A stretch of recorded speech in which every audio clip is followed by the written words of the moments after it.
Hello. Hope you're okay.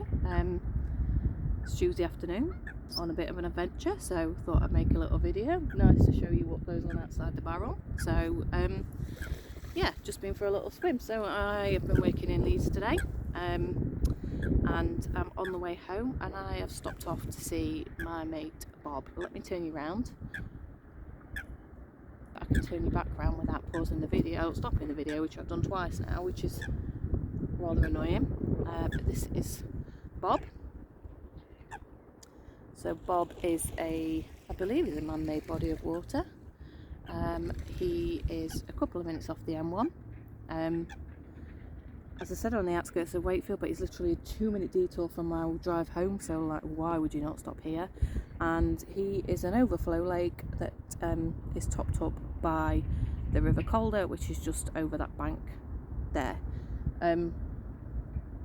There's loads of wildlife here. You can't see it at the minute, but in the time that I've been here, this little bit where my feet are now, as I was getting changed, let me turn you around without, oh yay, we've done it this time, and the sun's coming out, that's lovely.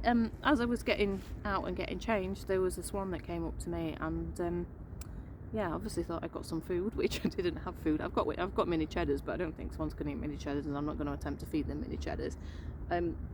But yeah, literally, I took my dive boots off, and he had a bit of a nibble at my toes. I think he thought that there was some food happening. But they're just so tame. They're just so chilled out and calm. And also, while I've been getting changed, there's a goose. It's made its way out of the water around my changing spot, and had a little nibble at my dry robe. Now I think that goose is called Vlad. If it's the same goose that was here last year, it's well known by the swimmers, and his name's Vlad. And he's very, very friendly, swims out with people. He's probably very well fed as well, as are most of the wildlife here.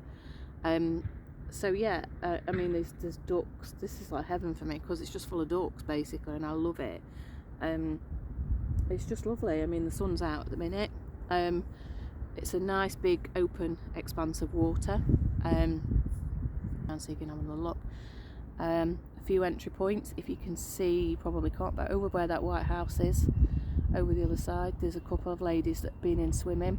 I'm at the entry spot, which is next door to the Swan and Signet pub, just because I know where to park and I'm confident with the entry points. And as you can see, they're quite open, so they're not near reeds and they're not near any birds nesting and stuff.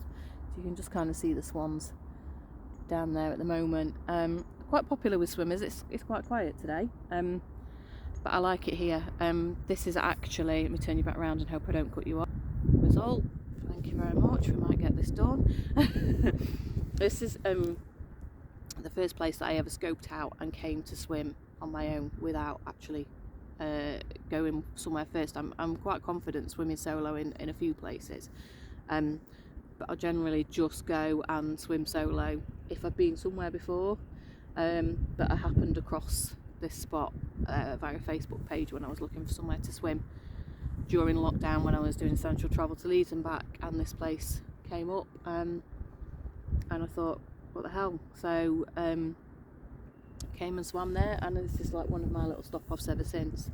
So it's just a beautiful space to connect with nature, and I think, like, can you connect with nature when you're in the middle of an industrial estate? Obviously you can. It's just really nice. The birds are really chilled out. It's quiet. There's a few odd swimmers, but you just get out into the water. There's a little bit of a sloped entrance, and then you go out your depth, but you can just float around. Some people swim loads of distance. I just do a little bit out, a little bit back, and then have a minute and a bit out and a bit back again. I was going to show you some of my kit, but it's wet and I've packed it away. But so kit wise today, I have gone in 5mm neoprene dive boots, 5mm neoprene gloves, because it's still cold. Well, I think it's cold. And I have gone in with a tow float. I've got a Lomo tow float, which has a pocket in the middle, so before you inflate it, basically you can put your valuables in it. So if I was going to do a swim across or quite far out where I was away from my stuff, I could put my car keys in it, put my phone in it, that sort of thing. they're also really good when you're swimming in deep water for visibility and stuff, so that people can see you. But yeah, it's essential winter kit at the minute. So the boots, the gloves, the toe float. The dry robe's actually sat next to me. I haven't put it on, just because it's actually quite warm, and I'm quite happy in my hoodie. I think this is like the warmest hoodie I ever owned. Thank you, Joe. Coco and Kind, not a plug, but yeah, just a really good hoodie, and I'm loving how warm it is. Hang on, let me just turn you this around and show you this. This is ace. This is what I mean now. Let me just turn you around. So we've got a whole little gang of birds just making their way.